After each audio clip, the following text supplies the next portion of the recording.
Will, would you rather have $1 billion or 1 billion friends? I know what you want me to say. Somebody the other day said, I'll just take $1 billion and call it a day.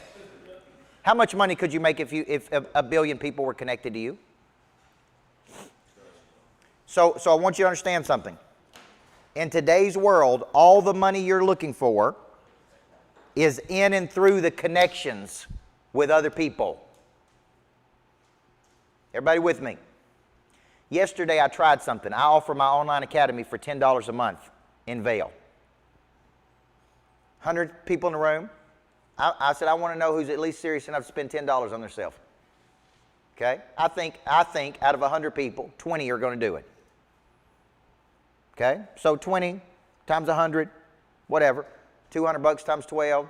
We add another $2,400-$2,500 on it. Not a big deal. But those are 20 leads. 20 paid leads. They paid us for the lead. Does that make sense? Now we got their information. Now we can call them. Now we can sell them a retreat. Now we can sell them another package. Now we can sell them a book. Some of them have teams. One of them wants me to speak at another event. What you want access to is more people. The people have the money. Does everybody understand that? Okay? So get in your brain that this is a full contact sport. Playing offense is, man, I'm sitting here writing down names right now, people I need to be hitting, people I need to be calling, people I need to be initiating with, people I need to be following up with. So my point is, when you mental map your week, you need to be thinking, okay, what will generate more revenue for my company? Who do I need to be calling? Past clients, current clients, people I've met. All I want to do is initiate a conversation. So what's interesting about this guy, Ricky, that I did this event with the other day, is he said, this is simple to me. He said the real estate agent that has the most connections wins. Person that is connected to the most people is the one who wins. He said, number two, the one that has the best intentions, meaning I'm not trying to sell. I'm not trying to sell every person I talk to. I'm just trying to connect with them. And then he said the person that goes the deepest with the clients wins. Because he says it's not the referrals that pushes me over the line. It's the referrals from the referrals. Everybody see that? That's not going to happen if you don't engage with your clients.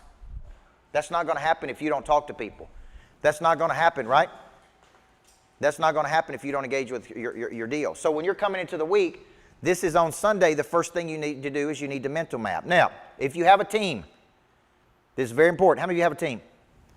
Okay, here's what my team has to turn into me by 7 p.m. on Sunday night. And let me tell you the reason I have them do this. I believe high-performance people use their weekends to do what? Recreate. Low-performance people spend their weekends escaping. How many people do you know spend all weekend and don't think about their business at all? They come back into Monday and do what? Repeat what they did last week. So by 7 p.m., my whole team, even my assistant, every person on my team has to turn this into me. Who is on your hit list for this week? Who are you initiating? Who is in your farm club this week? I.e., who are the people we're trying to close? You are trying to close. Who are your top 25 touches? That means your biggest advocates. Everybody see that? Now, I love this one. Red zone conversions. I got this from Hugh Freeze. Hugh Freeze was a master at red zone conversions when he was at Ole Miss. And when he said that to me, I'm like, oh, red zone conversion are people who are closest to making a decision. They're in the red zone. So every day, my team comes up and puts their top 5 red zone conversions on the board.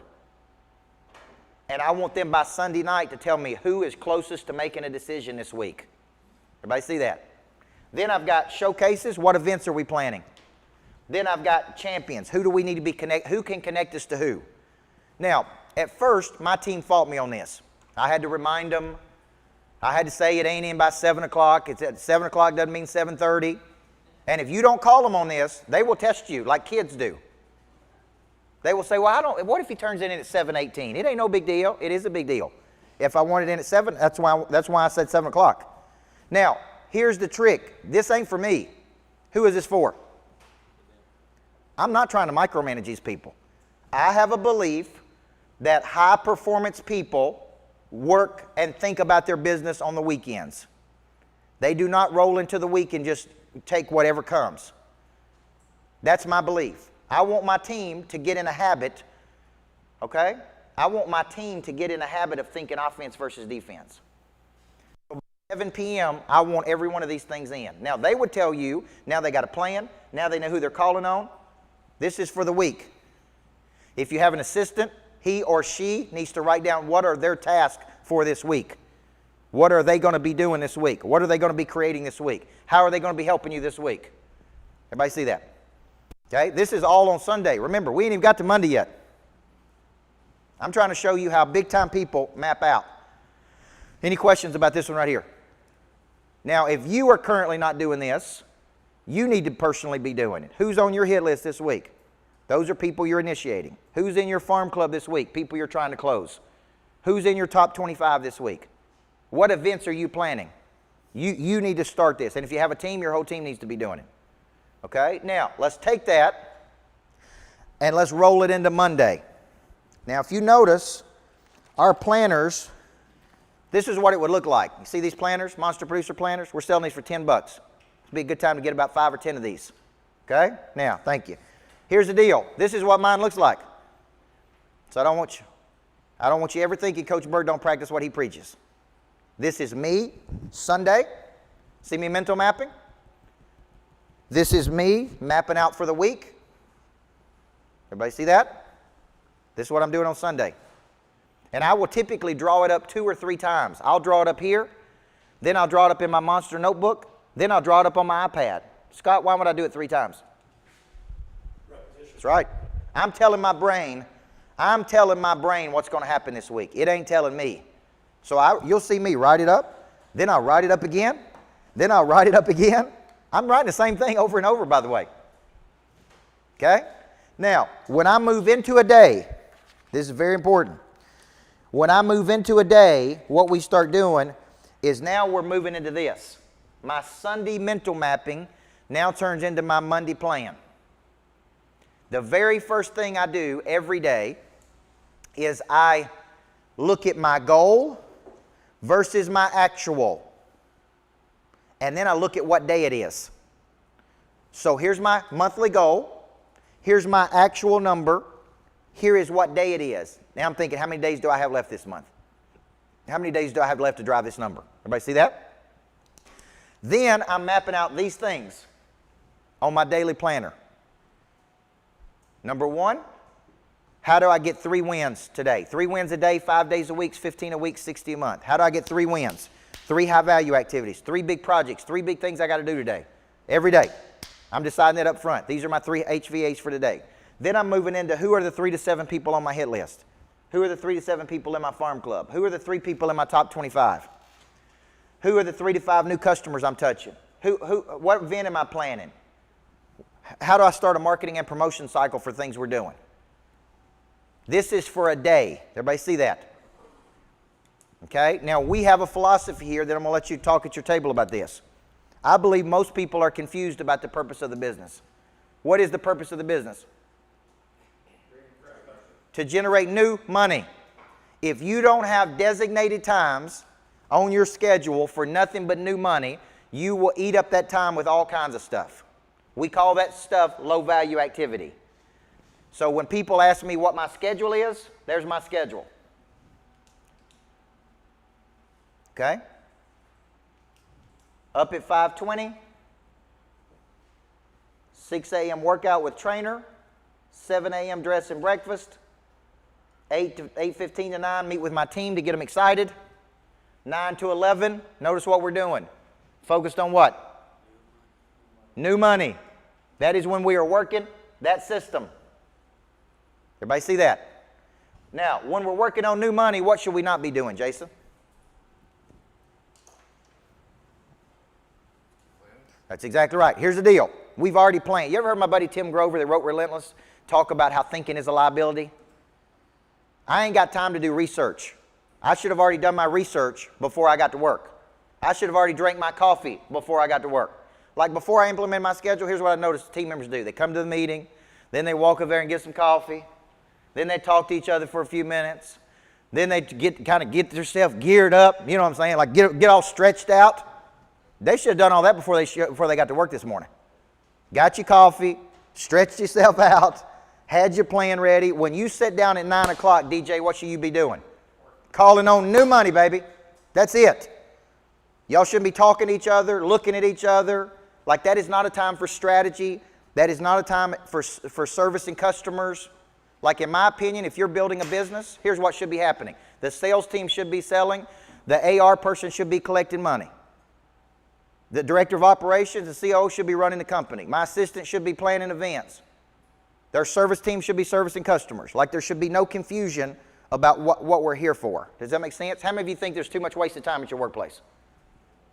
So one day on a Friday afternoon, I'm noticing all this confusion. Like, these two are talking to these two. This is happening over here. I'm like, no. We're eliminating this confusion. We're going to have a hard schedule. And the hard schedule is going to be this right here. From 9 to 11, we're doing nothing but focused on new money. Then we're going to break, eat lunch, nothing heavy. Hey, no pasta. Nothing's going to put you to sleep. Then we're going to come back in the afternoon, no potatoes, Chelsea. Then we're going to come back, then we're going to take a break. Then we're going to regroup again. Now, why are we going to meet again? Why would we meet a second time during the day? Because they already lost the motivation from the morning. Never underestimate the need to re-enthuse your team. So I'm thinking about you, Brandon. I'd be doing webinars with your team to keep all those 50 people in a forward posture. Hey, every Monday at this time, I'm on a webinar. Every Friday, I'm doing a webinar because you're the power source, and the power source never needs to be disconnected from the people. Does that make sense? So if you have a team of people and you're gone out of the office for weeks at a time, you need to figure out a way to zoom in there and talk to people. You don't need to lose the source of energy. Okay, so when I was in Mexico last week, I did the morning meetings every day. Zoom, just zoomed in like I was here. They put me up on the screen. Okay, next week I'm going to be in the Bahamas, and I'm going to zoom in. I'm going to keep connected to the team. I do not like being disconnected to the team. Okay? Now, notice in the afternoon what we do. 1:15 to 3:30, what are we focused on again? New money. Where are we getting that new money? From our sales system. We got a hit list, we got a farm club, we got a top 25. We're touching our new customers. We're planning events. At 3:30, then I'm okay with my team talking to each other at 3:30. Before then, I don't want to talk to each other that much.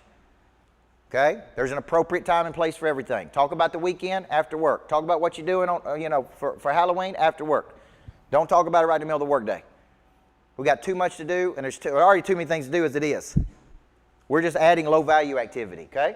Now, when you see this, so when you notice 3:30 to 5, we typically go home at 5 o'clock. Sometimes it's 5:30. From 5:45, I spend time. 5:45 to 7:30, I spend time with my family. From 8 to 9, I spend time with myself. At 9 o'clock, I end my day, and then I start the whole cycle over again. Everybody see that? Now, is it like this every day? No, because I got home at 1 o'clock last night from Vail, Colorado, so it don't look like this every day. But I was back up in the gym at 6 a.m. with Jorge this morning. Why? Because I need that structure. Everybody see that? I need that structure. Okay? So what are we doing every day, guys? Got a hit list, we got a farm club, we got a top 25 every day. So I want to stop right now, and I want you to talk about what you need to be implementing with your team based on what you're seeing here. Or with yourself. Maybe you need to be taking a meeting with yourself every morning at 8:30 and a meeting with yourself again at midday. Or you need to watch something to get you excited, or you need to be in something. Okay? Take a second right now and tell the people at your table, based on this structure, what do you need to add to the equation? Okay? Take off.